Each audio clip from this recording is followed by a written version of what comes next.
사랑하는 영락교회 지체들에게 주 안에서 평화 인사를 전합니다. 오늘은 2025년 1월 9일 목요일입니다.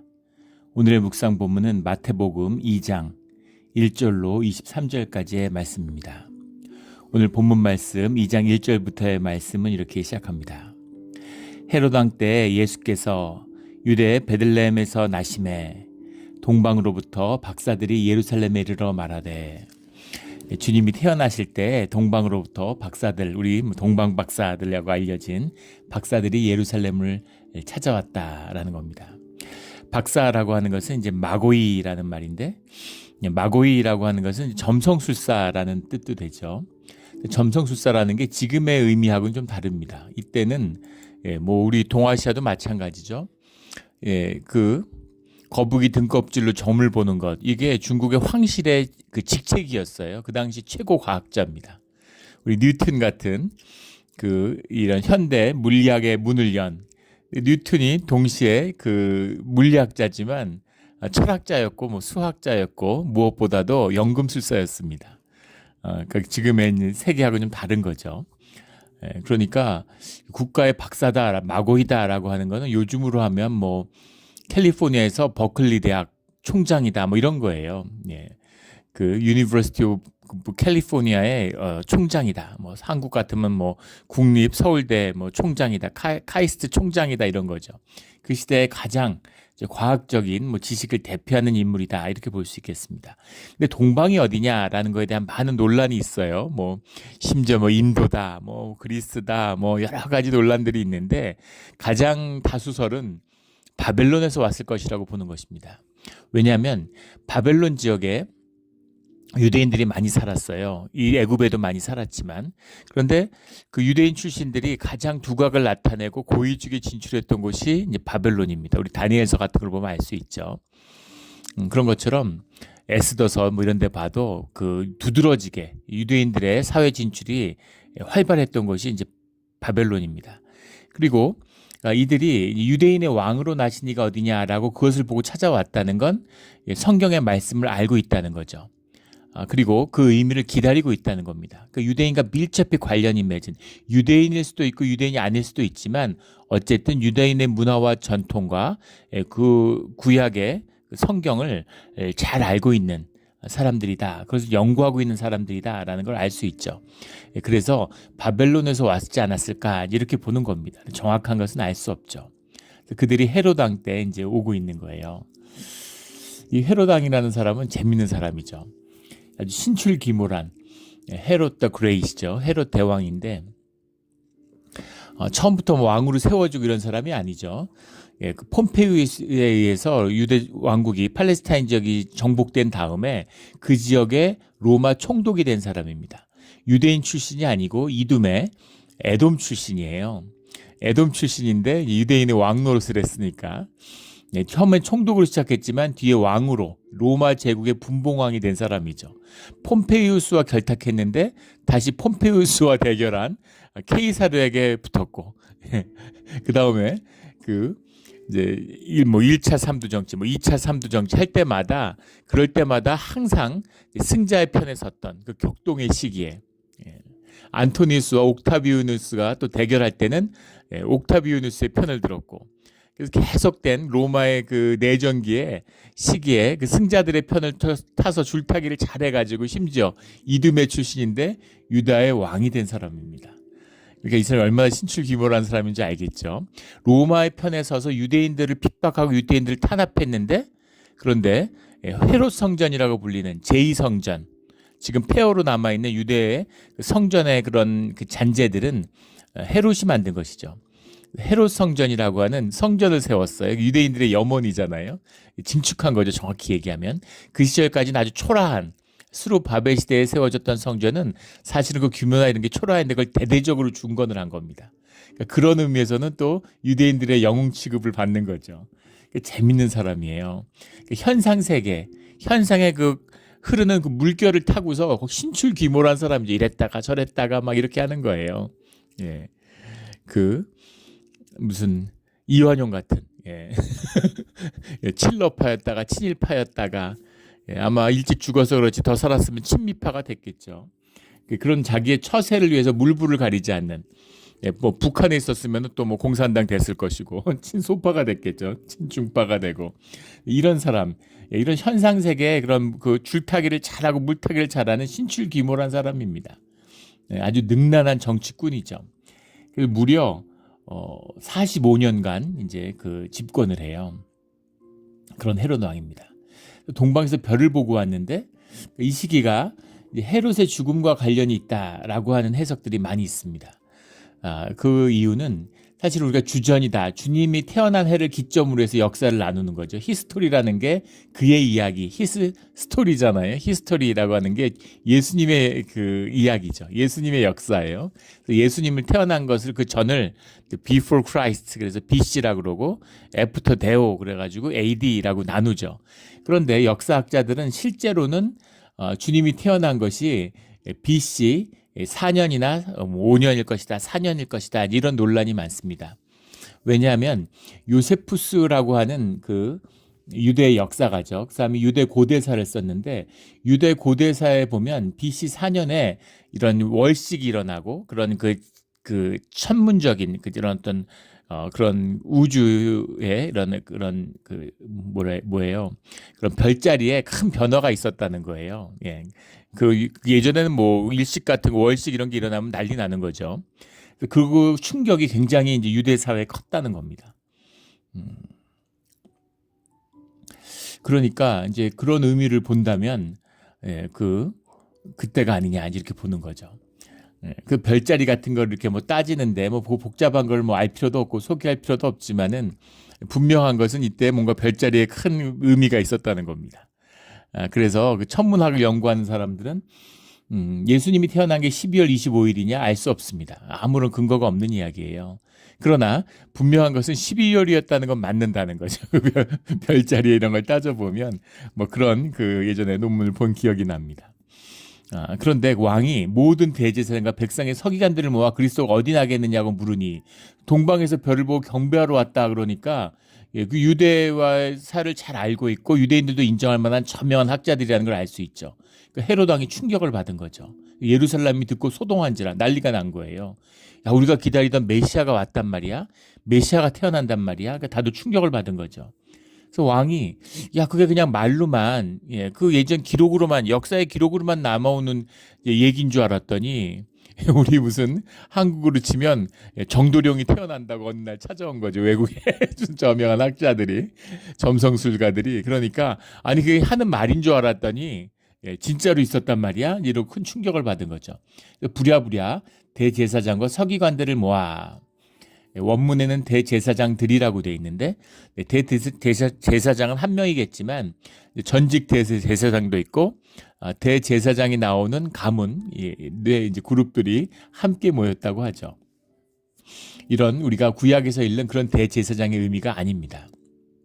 이 시대에는 완전히 그 유대교가 타락해가지고 성전 유대교라고 하는 것이 그 솔로몬으로부터 바벨론의 유수를 갈 때까지의 대제사장이 18명입니다.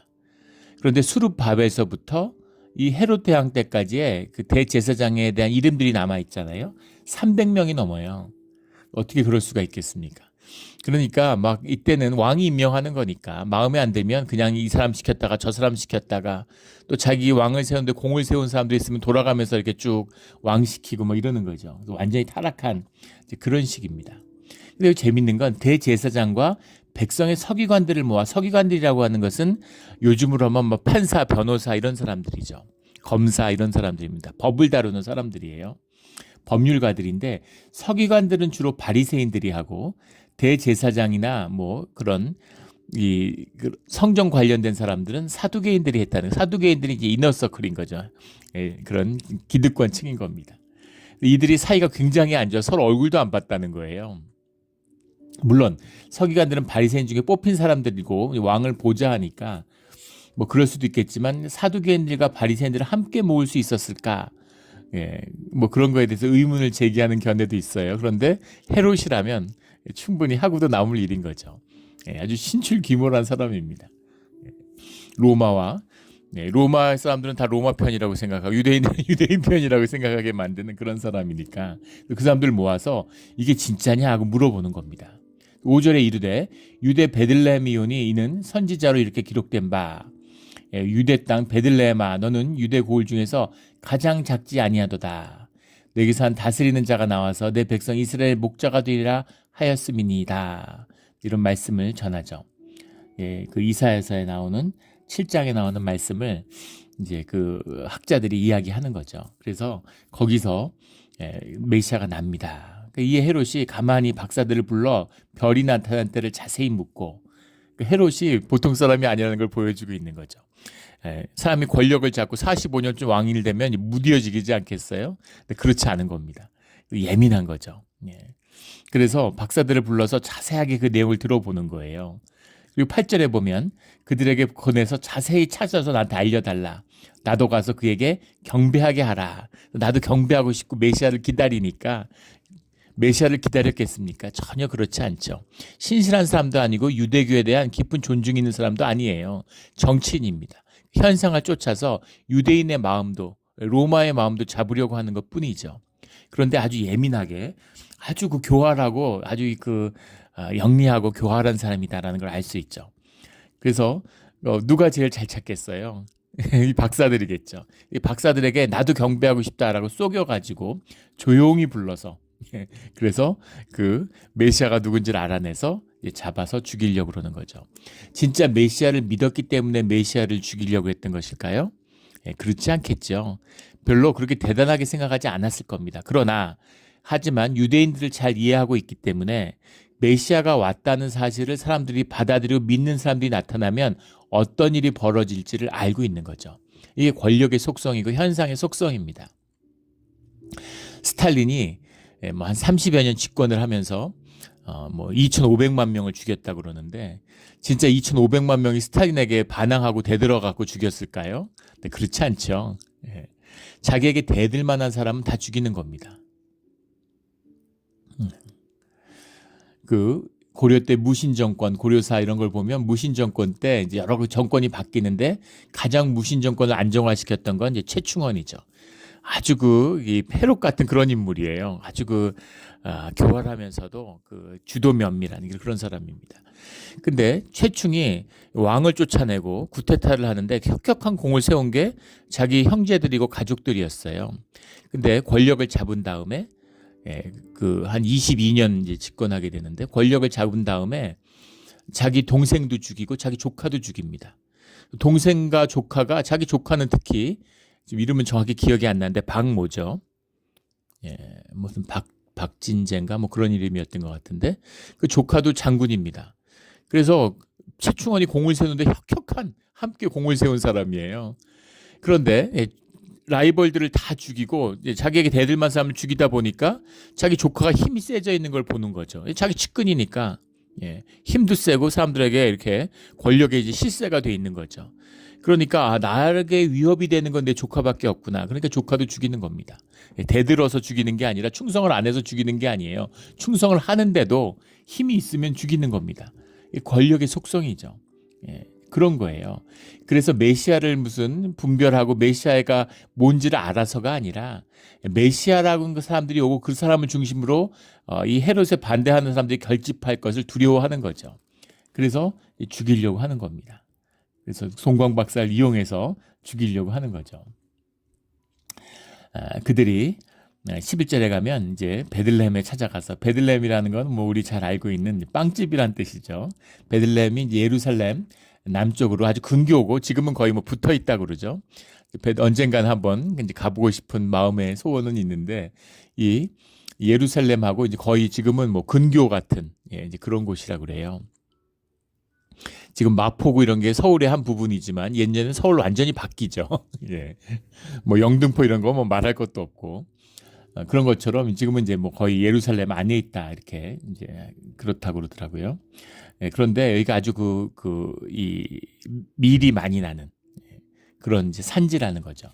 그래서 베들레헴이라는 이름을 얻었다 뭐 이렇게 얘기를 하는데 그곳에 가서 아기와 그의 어머니 마리아가 함께 있는 것을 보고 엎드려 아기께 경배하고 보배합을 열어 황금과 유황과 모략과 예물을 드리니라. 예, 그래서 우리가 이 9절에 보면 그 별이 문득 앞서 인도하여 가다가 악이 있는 곳 위에 머물러 서 있는지라. 별이 막 움직였다 이런 얘기가 아니죠. 별을 보고 추적하는데 그들이 별자리를 보고 그 자리를 찾아가는 일이 쉽지 않았겠죠. 성령의 인도하심으로 그들의 발길을 인도했다는 겁니다. 우리가 여기서 봐야 할 중요한 초점은 무엇이냐면 이방에 있는, 동방에 있는 이 박사들에게도 분명하게 메시아가 오시는 것이 보였다는 거예요. 분명하게 보이는 겁니다. 자연을 관찰하는 사람들에게 보여요. 예전에 그 텍사스 대학에 있는 그 물리학자인데 노벨상도 받은 분입니다. 지금 이름이 기억이 안 나는데 그분이 어디서 인터뷰하는데 그런 이야기를 하는 거예요. 그분은 이제 기독교하고 아무 상관이 없는 사람이죠. 그런데 이제 신이 있다고 얘기를 하는 겁니다. 자연 현상을 깊이 들어가면 신이 있다는 것을 부정할 수 없다는 거죠. 인위적인 개입이 있다는 거예요. 우연의 산물일 수가 없다는 겁니다. 우리가 물리학적으로 보면 벽을 통과할 수 있죠. 우리 30조 개의 이런 우리 안에 있는 세포와 벽에 있는 것들이 잘 조합이 되면 다 비어 있잖아요. 우리 물리학의 시간을 들으면 이론 물리학을 제일 처음에 배우는 게 우리 몸이 텅 비어 있다는 거라는 거죠. 이 소립자, 이 전자들이 막 이렇게 움직이면서 파동을 일으키면서 서로 충돌하는 그 충돌인 겁니다. 파동의 그 반발력일 뿐인 거예요. 기가 막힌 얘기죠. 근데 어떻게 우리가 이렇게 물질 세계를 이루고 있을까요? 그러니까 한순간에 흩어질 수도 있는 거죠. 그래서 사실은 확률이 낮기 때문이지 벽을 통과할 수 있다는 겁니다. 근데 벽을 통과할 수 있나요? 실제로는 통과가 안 되죠. 우리가 경험하는 물질 세계와는 다른 것이죠. 이론의 세계라는 것은. 그런데 우리가 생각하는 이 물질의 세계라고 하는 것이 물론 우연의 산물일 수 있다고 말할 수는 있지만은 실제적으로는 그런 일은 일어날 수 없다는 거예요. 그런 이야기를 하는 거예요. 제가 영국에 공부할 때 그 케임브리지 대학에서 공부를 했는데 그게 굉장히 이제 자연과학이 센 학교입니다. 거기 교회에 다녔는데 영국 교회죠. 근데 거기 이제 그 화학 교수가 있었어요. 아주 저명한 노벨상 후보에도 오르는 그런 아주 저명한 학자입니다. 근데 교회에 이제 같은 이제 우리로 하면 구역 같은 게 돼가지고 그 집에 가서 식사도 하고 친하게 지냈는데 밥 먹으면서 많은 이런 과학자 이공계 학자들이 과학자이기 때문에 크리스찬이 될 수 없다라고 얘기를 하는데 어떻게 생각하느냐 이러니까 그분이 웃으면서 아주 공부가 짧아서 그렇다 이렇게 얘기를 하더라고요. 이 자연 현상을 탐구하는 이 물질 세계를 깊이 들어가면 그러면 하나님을 만난다는 거예요. 하나님을 만난다는 것이 기독교의 경험 안에 있다는 의미가 아니라 실제적으로 우리와 초월해 있는 하나님의 개입이라는 것, 존재라는 것을 경험할 수밖에 없다는 겁니다. 이게 진실의 문제, 이게 본질의 세계예요. 그래서 깊이 들어가면 주님을 만나는 겁니다. 얼치기이기 때문에 현상 세계에 흔들리니까 뭐 하나님이 있네 없네 뭐 유신론이네 무신론이네 이런 소리들 하는 거예요. 그래서 그런 거 뭐 논의할 것도 없습니다. 하나님이 있다 없다 하고 싸우는 사람들이 제일 어리석은 자들이에요. 종교주의자들이죠. 종교인들. 자기들도 안 믿으면서 남들 안 믿는다고 흥분하는 사람들이잖아요. 그런 겁니다.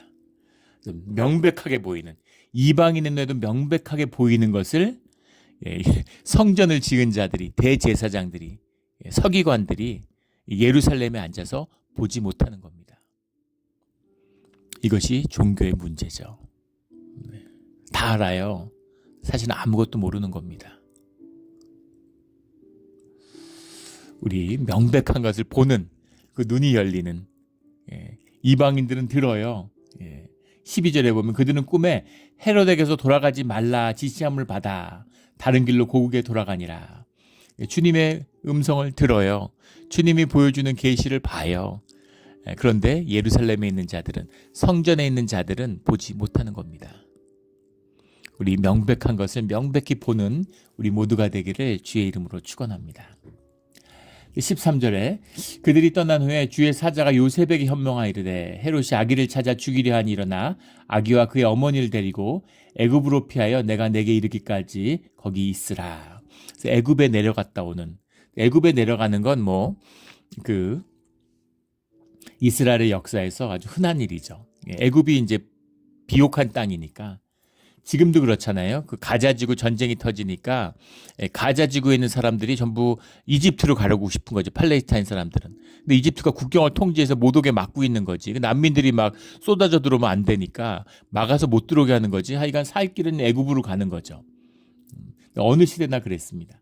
그런데 주님이 아브라함에게는, 이삭에게는 애굽으로 가지 말라라고 말씀하시는 주님이 지금은 요셉에게는 애굽으로 가라라고 말씀하시는 거죠. 그래서 우리 경험 안에서 거긴 가면 안 돼, 이러면 안 돼, 이게 아니라 주님의 인도하심을 따라가는 거예요. 살아계시는 오늘의 말씀에 충실히 따르는 겁니다. 거기에 순종하고 이제 애굽으로 피하여 가는 거죠. 애굽에 갔다가 돌아오는 이 삶의 원형 가운데에서는 이스라엘의 민족의 구속의 의미가 들어있죠. 애굽에 있다가 돌아온 자들, 애굽인 이스라엘로서 애굽으로 넘어간 자들이 이스라엘이 아니라 거기서 나와서 돌아온 자들이 이스라엘이잖아요. 그래서 이런 하나님의 구속의 역사라는 것을 상징적으로 예수 그리스도의 삶이 증거하고 보여주고 있는 거죠. 예수님이 가지는 인류의 대표성, 이스라엘의 대표성, 유다의 왕으로서 가지는 그 대표성이 삶으로 상징되고 있다, 이렇게 볼 수 있겠죠. 상징성이 있잖아요. 한국의 대통령이 독도를 방문하면 난리가 나죠. 예전에 우리 무슨 대중 가수였는데 시류에 밝은 사람이겠죠. 독도에서 콘서트 열었다가 몇십 년이 지났는데 일본에서 평생 영원토록 출국 입국 금지가 됐대. 그래서 일본 관광 한번 못 간다, 뭐 이런 얘기를 예전에 어느 인터뷰에서 하는 걸 본 적이 있습니다. 일개 가수가 가도 그런데 상징적인 의미가 있는 거잖아요. 상징성이 있는 겁니다. 그런 주님이 상징하는 주님의 구속의 의미를 담고 있는 것이 애굽에 갔다 오시는 것이다 라는 것을 보게 되겠죠. 오늘 13절부터 23절까지 이어지는 이 주님의 애굽으로부터 피난과 돌아오는, 아이들을 이렇게 잡아 죽였다 그러는데 이 얘기가 잘 와닿지 않죠. 헤롯이 정말 이렇게 아이들을 2살 이하의 아기들을 다 잡아다가 죽일 수 있을까? 이런 일이 과연 가능할까? 가능하고도 남습니다. 그의 아들 아켈라오라는 그 요세푸스의 유대 고대사에 보면 그 자식이 아켈라오죠. 이 헤롯이 죽은 다음에 이제 아들 셋에게 나라를 이렇게 3등분이 되는데, 헤롯이 물려준 게 아니라 헤롯이 물려줬다고 기록이 돼 있긴 하지만 이제 로마가 승낙해서, 로마 땅이니까 분봉왕이니까 이제 로마가 물려주는 것이죠. 아켈라오에게 아켈라오는 넷째 부인의 아들입니다. 첫째 부인, 둘째 부인, 셋째 부인에게서 난 자식들을 다 죽였어요. 첫째 부인에게 난 자식에게 물려줄 듯 하다가 마지막에 노쇠하고 나니까 미친 권력자, 미친 거죠. 권력에 미쳐 있는 거예요. 그러니까 아들에게 위협을 느껴가지고 자기 아들들을 다 죽입니다. 첫째, 둘째, 셋째에서 낳은 애들을 다 죽이고, 첫째, 둘째에서 낳은 부인을 다 죽이고, 넷째에게서 나온 게 아켈라오예요. 그러니까 유다와 사마리아와 이두메를 물려받고, 셋째 부인에게서 난 두 아들이 이제 헬롯 빌립 1세라는 것과 헬롯 안디바죠. 헬롯 안디바가 이제 갈릴리를 물려받게 되는 베레아, 헬롯 빌립 1세가 뭐 바타니아, 트라고니타스 이런 지역을 물려받게 됩니다. 그래서 아켈라오가 유다 땅을 물려받게 되는데, 아켈라오가 로마에게 충성하기 위해서, 로마에게서 자기가 이제 넷째 부인 자식인데, 이제 사실 이 유대가 메인이잖아요. 사마리아가 에돔이, 이게 제일 큰 지역이고 큰 덩어리죠. 이거를 로마의 눈에 들기 위해서 이 유다 성전에다가, 이 말이 성전이지만 아무것도 아닌 거죠. 성전에다가 이 독수리상을 세워놨다 그래요. 황금 독수리. 황금 독수리는 이제 로마의 상징이잖아요. 그러니까 어떻게 우상을 그 성전 안에 세웁니까? 그런데 거기다가 황금 독수리 성전을 세우니까 그 열심 당원 이런 사람들이 보면은 이제 눈이 돌아갈 일이죠. 그때 유다와 마따니아라는 사람이 유대사주에서 역사에서는 영웅처럼 취급되는, 성전에 들어가서 이 독수리를 훼손시켜요. 부십니다.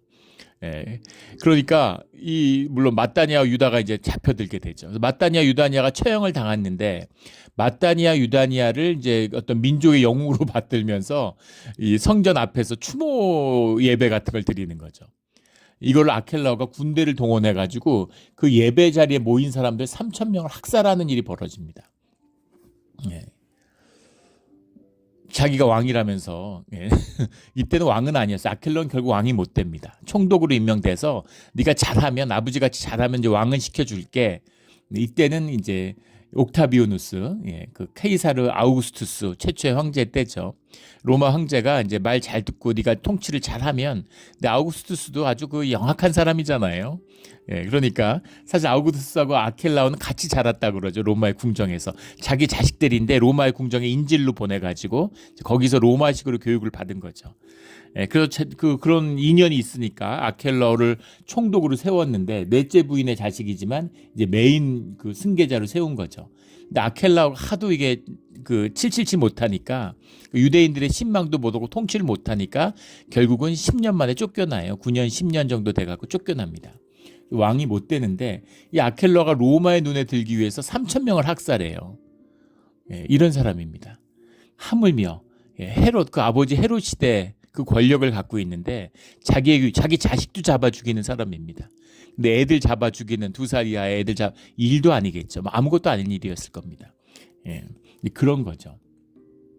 그래서 그런 일을 헤롯이 했다는 겁니다. 그래서 그 죽음을 피하고 다시 이제 돌아오게 되는 거죠. 이것은 이제 상징적인 구속의 역사에 상징이 들어있다라는 겁니다. 15절에 보면 애굽으로부터 내 아들을 불렀다함을 이루려 하심이라. 오늘 말씀 가운데 중요한 부분인데 15절에 보면 말씀을 이루려 하심이라. 또 18절에 보면 거절하였다다 함이 이루어졌느니라. 근데 번역을 이렇게 해가지고 이 번역을 읽다 보면 마치 주님이 말씀을 먼저 하고 그 말씀이 이루어지도록 하기 위해서 역사를 움직인 것 같이 이제 그렇게 느껴지죠. 번역이. 그런 것이 아니죠. 원문을 보면 위로받기를 거절하였다 함 이루어졌느냐를 18절에 붙였는데 원문은 17절에 있습니다. 그런데 이 말씀이 토테 에플레로데 토 헤덴 이런 말입니다. 토테라는 것이 그래서 그렇게 된 이런 거예요. 그리고 에플레로데 그러니까 fulfilled, 토는 that, 헤덴이라는 것은 이제 뭐 having been spoken 이 정도 되겠죠. 말씀이 그렇게 이루어졌다 이런 말입니다. 앞에 내 아들을 불렀담을 이루려 하심이라라는 것도 히노라는 히나라는 말이 붙어 있어요. 히나 에플레로데 토 헤덴, 그러니까 말씀대로 되었다 이런 말입니다. 예. 말씀대로 되었다. 예. 말씀대로 되는 것입니다. 예. 말씀은 주님 안에서 성취된 역사이기 때문에 그래서 말씀을 이루기 위해서 이거 좀 뭔가 읽어보면 좀 억지스럽잖아요. 말씀 이렇게 했으니까 뭐 이렇게까지 말씀을 이루기 위해서 맞추기 위해서 뭔가 되는 것처럼 그런 게 아니라 모든 삶이 무르듯이 흘러가는데 그것이 다 말씀이 이루어지는 과정이다 이런 뜻을 담고 있는 거죠. 그래서 이 의미를 뭐 말씀을 했기 때문에 이루는 게 아니에요. 이미 이루어진 일을 말씀으로 선포하신 겁니다. 그러니까 말씀대로 되는 것이 당연한 것이죠. 말씀대로 그 모든 일들이 이루어졌다라는 겁니다. 23절에 보면 나사렛이란 동네에 가서 사니 이는 선지자로 하신 말씀에 나사렛 사람이라 칭하리라 하심을 이루려 하심이라. 나사렛 땅에 갔는데 나사렛 땅은 갈릴리 땅에서도 가장 가난하고 못 사는, 심지어 갈릴리 사람들은 이제 유대인들에게 무시당하는, 갈릴리에서 무슨 선한 것이 나오겠느냐라고 무시당하는 사람인데 갈릴리 안에서도 무시당하는 곳이 나사렛이었다는 것이에요. 나사렛에서 주님이 태어나신 것은 말씀이 이루어진 것인데 그것이 이사야서 11장 1절의 말씀이라는 거죠. 11장 1절에 보면 이세줄기 산 싹이 나서, 그 싹이라는 말이 네세르라는 말인데 네세르란 말이 이 나사렛이라는 말의 이제 원형이죠. 그래서 싹이 났다라는 그 이사야서의 말씀대로 이루어진 것이다. 이세줄기에서 났다는 것은 다윗의 뿌리에서 났다라는 것인데 다윗의 뿌리에서 태어났다는 뜻도 있지만 연약한 삶, 한 싹이 나서, 그러니까 그 작고 연약한 탄생과 시작, 이 생명이잖아요. 그 작은 씨앗이 심었는데 나무가 태산같이 커진 100m가 자라고, 레드우드 작은 씨앗을 심었는데 100m가 넘는 나무로 자라나는 이 생명의 역사를 표상하고 있는 것이죠. 네체르라고 한 싹이 나서, 이런 이제 해석을 우리 여기 마태복음에 담고 있는데, 또 다른 뭐 이제 관점도 있습니다. 그 나사렛이라고 하는 것의 어근이 나사르라는 말에서 왔거든요. 나사르라는 말이 구분한다라는 뜻입니다. 근데 구분한다는 낫살에서 나온 우리가 잘 알고 있는 나시린이 있죠. 구별된 사람들. 그래서 나시린들이 나사렛에서 태어나는 이 헤롯의 죽음이라는 것은 여러 가지 역사적인 의미가 있는데 유대사에 있어서도 이 신앙을 회복할 에세네파라고 그러죠. 이 세례 요한이 소속돼 있었다고 하는 이 에세네파가 활약했던 지역이 갈릴리의 호숫가 주변이죠. 근데 그들을 헤롯이 아주 집요하게 핍박을 해갖고 거의 이제 와해됐는데 그들이 대부분 유대로 그 애굽으로 피신을 했었습니다. 근데 헤롯의 죽음으로 그들이 복귀를 하면서 이 갈릴리 지역에 다시 에세네 운동이 시작이 돼요. 그 종교학자들 이런 사람들을 보면 에세네파의 영향이 문헌이나 기록이나 영향이 예수님의 가르침과 굉장히 깊이 연결되어 있다. 예수님이 세례 요한에게 세례를 받은 것도 이제 그런 영향을 상징하고 있는 것이다. 뭐 이렇게 이제 역사학자들, 종교사학자들은 이제 분석을 하기도 하죠. 그래서 이제 그런 회복, 성전은 세우면서 에세네파는 왜 구박하는 겁니까? 결혼도 안 하고 열심히 신앙생활하고 동굴 파가지고 기도하고 성경을 기록하는데 그런데 아는 거죠, 헤롯은. 그게 진짜 위험한 거고 그게 제일 위험한 것이라는 걸 알아요. 로마가 위협하는 게 아니라 무슨 지역에 있는 무슨 영주들이 위협하는 게 아니라 사실은 이 근본적인 현상의 질서를 무너뜨리는 본질의 문제가 신앙에 있다는 것을 느끼고 있는 겁니다. 그걸 간파하고 있는 거죠. 그러니까 정치의 끝을 본 사람이죠. 그래서 예수님이 나오시는 것을 막으려고 하는 하나님의 역사를 거스르는 그런 일을 하는 거예요. 세상 눈으로 보면 무슨 헤롯이 크게 성공한 헤롯 대왕이라니까 크게 잘 된 것 같지만 개인적으로도 비참하고 아버지가 더 자기 자식들을 차례로 죽이는 아버지를 아들을 잡아먹는 아버지의 모습이죠. 이게 세상의 본질입니다. 생명은 부모가 자식을 위해서 부모가 희생해야 되지 않겠어요? 그런데 자식을 잡아먹고 내가 살아야 되는 단절이죠. 에고의 본질이잖아요. 나만 잘 되면 돼. 내가 제일 잘 돼야 돼. 내가 너보단 잘 돼야 돼. 심지어 자식도 자기에게 위협이 되면 죽이는 이런 자예요. 그래서 그 삶 자체가 저주가 되는 것이죠. 그러나 그런 헤롯의 집도 그 자식들의 집도 그 모든 일들이 결국은 모두 다 주님의 역사가 주님의 구속의 역사가 나사렛에서 시작되는 그 모든 것을 이루어가는 협력해서 주님의 선을 이루어가는 그런 부분으로 쓰였다라는 것이죠. 이것이 분명하게 보이는 진실입니다. 마치 별자리가 분명해 보여서 동방박사들이 주님을 찾아오는 것처럼 누구에게나 보일 수 있는 진실하다면 진짜라면 볼 수 있는 주님의 구속의 역사라는 것이죠. 우리 주 안에서 분명히 보이는 것을 보는 그런 우리 모두가 되기를 다시 한번 예수 그리스도 이름으로 축원합니다. 아멘. 기도드리겠습니다. 하나님 아버지 감사합니다. 이 땅에 오셔서 감사하고 주님의 뜻이 반드시 이루어진다는 것을 우리에게 증거해 주시니 감사합니다. 우리가 믿음으로 주님이 보여주는 것을 보고 말씀하시는 것을 듣고 주님의 뜻에 따라 살아가는 오늘 우리의 신앙의 길이 되게 하여 주시옵소서. 감사하며 예수 그리스도 이름으로 기도드렸습니다. 아멘.